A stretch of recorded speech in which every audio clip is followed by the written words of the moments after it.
നമസ്കാരം. പ്രതിരോധ രംഗത്ത് ആയുധങ്ങൾ അതുപോലെ തന്നെ ടെക്നോളജികൾ ഒക്കെ ആവിഷ്കരിക്കുകയും ISROയുമായി ചേർന്ന് പല കാര്യങ്ങൾ ചെയ്യുകയും പ്രതിരോധ രംഗത്തെ ഏറ്റവും ശക്തമായ ഒരു ഓർഗനൈസേഷനാണ്, സർക്കാർ സംവിധാനത്തിലുള്ള ഒരു സംഘടനാ സംവിധാനമാണ് DRDO. ഇപ്പോൾ DRDOയുടെ തലപ്പത്ത് സമീർ വി കാമത്ത് എന്ന വ്യക്തിയാണ് ഇരിക്കുന്നത്. അദ്ദേഹം കുറെ കാലമായി ഈ ഒരു രംഗത്ത് പ്രവർത്തിക്കുന്നു, പ്രതിരോധ ഗവേഷണ രംഗവുമായി ബന്ധപ്പെട്ട് പ്രവർത്തിക്കുന്നു. അദ്ദേഹത്തെ പുനർനിയമിച്ചതായുള്ള വാർത്തയാണ് കാണാൻ കഴിഞ്ഞത് ഏതാനും ദിവസം മുൻപ്. DRDO ചെയർമാൻ സ്ഥാനം ഒരു വർഷം കൂടി ഇദ്ദേഹത്തിന്, സമീർ വി കാമത്തിന് നീട്ടിക്കൊടുത്തത് എന്തിനാണ് എന്നറിയാമോ എന്ന് ചോദിച്ചുകൊണ്ടുള്ള ഭാസ്കരൻ നായർ അജയൻ എന്ന് പറയുന്ന വ്യക്തിയുടെ ഈ ഭാസ്കരൻ നായർ അജയൻ, ഇദ്ദേഹം സമൂഹ മാധ്യമത്തിലൂടെയൊക്കെ തന്നെ ദേശീയതയ്ക്ക് വേണ്ടിയും രാഷ്ട്ര ബോധത്തിന് വേണ്ടിയും രാഷ്ട്രത്തെ, നിയമനിർമ്മാണത്തെയും ഭരണഘടനയും ഒക്കെ അംഗീകരിച്ചുകൊണ്ട് പല പ്രതികരണങ്ങൾ നടത്തുന്ന ഒരു വ്യക്തിയാണ്. പാകിസ്ഥാനും ചൈനയും ഇനി ഇന്ത്യയെ പേടിക്കണം. ദാ വരുന്നു ലോകത്തിലെ ആദ്യത്തെ ഇന്ത്യയുടെ ബങ്കർ ബസ്റ്റർ അഗ്നി മിസൈൽ. ശത്രു ഇനി ഏത് പാതാളത്തിൽ ഒളിച്ചാലും രക്ഷയില്ല. ഇറാനിലെ ആണവ കേന്ദ്രങ്ങളിൽ ബങ്കർ ബസ്റ്റർ ബോംബ് അമേരിക്ക പ്രയോഗിച്ചത് വലിയ വാർത്തയായിരുന്നു.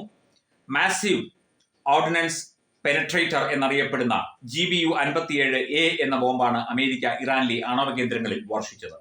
ഇതിന്റെ ഫലപ്രാപ്തിയെപ്പറ്റി സംശയങ്ങൾ ഉണ്ടെങ്കിലും ഇത്തരം തന്ത്രപ്രധാനമായ ആയുധങ്ങൾ കൈവശമുള്ളത് അമേരിക്കയ്ക്ക് വലിയ ഒരു മുതൽക്കൂട്ടാണ്. എന്നാൽ ഭീമാകാരമായ വലിപ്പവും ഭാരവുമുള്ള ഇത്തരം ബോംബുകൾ വഹിക്കാനുള്ള യുദ്ധവിമാനങ്ങൾ ഇന്ത്യയുടെ പക്കലില്ല എന്നുള്ളതാണ് സത്യം. അതേസമയം ഇത്തരം ആയുധങ്ങളെ ലക്ഷ്യസ്ഥാനത്തേക്ക് എത്തിക്കാൻ മറ്റൊരു സുരക്ഷിതമായ മാർഗമുണ്ട്. മിസൈലുകൾ വഴി ഇത്തരം ആയുധങ്ങളെ ലക്ഷ്യസ്ഥാനത്ത് എത്തിക്കുക എന്നതാണ് ഇത്. ശക്തമായ കോൺക്രീറ്റ് കവചങ്ങളെ മറികടന്ന് തുളഞ്ഞിറങ്ങി ടണലുകൾക്കുള്ളിലും ബങ്കറുകൾക്കുള്ളിലും തന്ത്രപ്രധാനമായ ഭൂഗർഭ താവളങ്ങളും കേന്ദ്രങ്ങളും ഒക്കെ തന്നെ ആക്രമിക്കുക എന്ന ഉദ്ദേശത്തോടെയാണ് ബങ്കർ ബസ്റ്റർ ബോംബുകൾ ഉപയോഗിക്കുന്നത്. സാധാരണഗതിയിൽ ബോംബുകൾ പ്രയോഗിക്കുക അതിനായി തന്നെ രൂപകൽപ്പന ചെയ്തിട്ടുള്ള ബോംബർ യുദ്ധവിമാനങ്ങളിൽ നിന്നാണ്. നിലവിൽ ഇന്ത്യയുടെ ഭൂഖണ്ഡാന്തര ബാലിസ്റ്റിക് മിസൈലായ അഗ്നി 5 പരിഷ്കരിച്ച് ബങ്കർ ബസ്റ്റർ പോർമുന വഹിക്കുന്ന മിസൈൽ വികസിപ്പിക്കാൻ ഒരുങ്ങുകയാണ് ഇന്ത്യ. പുതിയ അഗ്നി മിസൈലിന് 7500 കിലോയോളം ഭാരം ഉള്ള പോർമുന വഹിക്കാനാകും. പേലോഡിന്റെ ഭാരം കൂടുന്നത് കൊണ്ട് തന്നെ മിസൈലിന്റെ പ്രഹരപരിധി അല്പം കുറയും. നിലവിൽ അഗ്നി 5 മിസൈലിന് 5000 കിലോമീറ്ററിനപ്പുറം വരെ ആക്രമണം നടത്താൻ സാധിക്കും. എന്നാൽ പുതിയ മിസൈലിന് പരമാവധി 2500 കിലോമീറ്റർ ദൂരം വരെ മാത്രമേ ആക്രമണം നടത്താനാകൂ. കൃത്യമായ സ്ഥലത്ത് കൂടുതൽ ആഘാതമുണ്ടാക്കുന്ന ആയുധം വികസിപ്പിക്കുക എന്ന ലക്ഷ്യത്തിലാണ് അഗ്നി മിസൈലിന്റെ പുതിയ പതിപ്പ് ഒരുങ്ങുക. ഇന്ത്യയുടെ ഏറ്റവും അടുത്തുള്ള പാകിസ്ഥാനിലെയും ചൈനയിലെയും തന്ത്രപ്രധാന കേന്ദ്രങ്ങളാണ് ലക്ഷ്യങ്ങൾ. അതും 0% ആംബിക്വിറ്റി ഇല്ലാതെ, അതായത് മറ്റ് പരാജയ രീതികളൊന്നും ഇല്ലാതെ തന്നെ ഇന്ത്യയുടെ തന്ത്രപ്രധാനമായ ആയുധങ്ങളിൽ ഒന്നാണ് അഗ്നി 5 മിസൈൽ. അതിന്റെ കഥയൊക്കെ പറയുന്നുണ്ട്. ഭൂമിക്കടിയിൽ 80 മുതൽ 100 മീറ്റർ വരെ ആഴത്തിലേക്ക് തുളഞ്ഞിറങ്ങി അകത്ത് കടന്ന് സ്ഫോടനം നടത്തുന്ന പോർമുനയാണ് മിസൈലിന് ഉണ്ടാവുക. പ്രതിരോധ ഗവേഷണ സ്ഥാപനമായ DRDO ആണ് അഗ്നി മിസൈലുകൾ വികസിപ്പിച്ചത്. DRDO ആണ് പുതിയ പതിപ്പിന് പിന്നിൽ. ഇതിന്റെയൊക്കെ തലവനോ ഡോക്ടർ സമീർ വി കാമത്ത് എന്ന ഗവേഷകനും. അപ്പോൾ നിങ്ങൾ ചോദിക്കും, ഇന്ത്യയുടെ ഉയർച്ചയ്ക്ക് ഇപ്പൊ സമീർ വി കാമത്ത് ഒരു ബ്രാഹ്മണനാണ്, അദ്ദേഹം ഗൗഡ സാരസ്വത ബ്രാഹ്മണനാണ്. ജാതി പറയേണ്ട ആവശ്യമുണ്ടോ? അദ്ദേഹം ബ്രാഹ്മണനാണെന്ന് പറഞ്ഞുകൊണ്ടാണ് ഈ പോസ്റ്റ്. ഞാൻ ആദ്യം അത് മനഃപൂർവ്വം ഒഴിവാക്കിയതാണ്. പക്ഷേ അവസാന ഘട്ടം വന്നപ്പോൾ അത് പൂർണ്ണമായി നമുക്ക് പറയേണ്ടി വന്നു. കഴിഞ്ഞ ദിവസം യൂത്ത് കോൺഗ്രസിന്റെ സംസ്ഥാന തലത്തിൽ വേടനെ മാതൃകയാക്കണം, കൂടാതെ നമ്മുടെ ഇടതുപക്ഷ ഗവൺമെന്റ് ഇവന്റെ പാട്ടുകൾ പാഠപുസ്തകത്തിൽ കയറ്റി കുട്ടികളെ പഠിപ്പിക്കണം എന്ന് പറയുന്നു. എന്തിന്? നമ്മുടെ തലമുറയെ തകർക്കാൻ.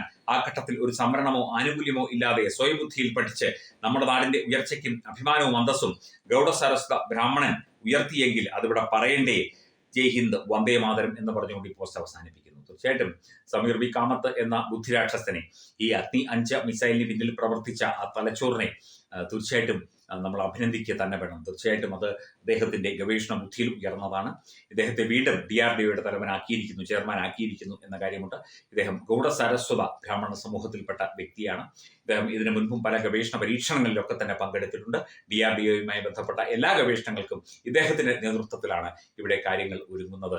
അപ്പോൾ തീർച്ചയായിട്ടും DRDOയെ ഇനിയും നയിക്കാൻ ഡോക്ടർ സമീർ വി കാമത്ത് പ്രാപ്തനാണ് എന്ന് പ്രധാനമന്ത്രി നരേന്ദ്രമോദിക്ക് നന്നായിട്ട് അറിയാം. അതുകൊണ്ട് തന്നെയാണ് അദ്ദേഹത്തെ വീണ്ടും അതിന്റെ തലവനായി നിയമിച്ചത്. രാവുമായണം രാമനെ അറിയണം. സ്കൂൾ കുട്ടികൾക്കായുള്ള രാമായണം പ്രശ്നോത്തരി ജൂലൈ 20 ഞായറാഴ്ച രാവിലെ 9 മണിക്ക്. സ്ഥലം കൃഷ്ണപിള്ള മെമ്മോറിയൽ ഓഡിറ്റോറിയം, നന്ദാവനം, തിരുവനന്തപുരം. രാമായണ മാസാചരണത്തോടനുബന്ധിച്ച് തത്വമയി TV സ്കൂൾ കുട്ടികൾക്കായി ഒരു രാമായണം പ്രശ്നോത്തരി സംഘടിപ്പിക്കുന്നു. ഈ വരുന്ന ജൂലൈ മാസം 20 ഞായറാഴ്ച തിരുവനന്തപുരം നന്ദാവനം കൃഷ്ണപിള്ള മെമ്മോറിയൽ ഓഡിറ്റോറിയത്തിൽ വെച്ചാണ് ഈ പ്രശ്നോത്തരി പരിപാടി സംഘടിപ്പിക്കുന്നത്. 10 വയസ്സിനും 15 വയസ്സിനും ഇടയിലുള്ള കുട്ടികൾക്കാണ് പ്രശ്നോത്തരിയിൽ പങ്കെടുക്കാൻ കഴിയുക. പങ്കെടുക്കാൻ താല്പര്യമുള്ളവർ പേര്, പഠിക്കുന്ന സ്കൂളിന്റെ ID കാർഡ്, ജനനത്തീയതി തെളിയിക്കുന്ന തിരിച്ചറിയൽ രേഖ എന്നിവ സഹിതം 9074347838 എന്ന നമ്പറിലേക്ക് വാട്സപ്പ് ചെയ്യുക. ഒരു കുട്ടിക്ക് 100 രൂപയാണ് രജിസ്ട്രേഷൻ ഫീസ്. പ്രവേശനം ആദ്യം രജിസ്റ്റർ ചെയ്യുന്ന 54 കുട്ടികൾക്ക് മാത്രം. വിജയികൾക്ക് ആകർഷകമായ സമ്മാനങ്ങൾ.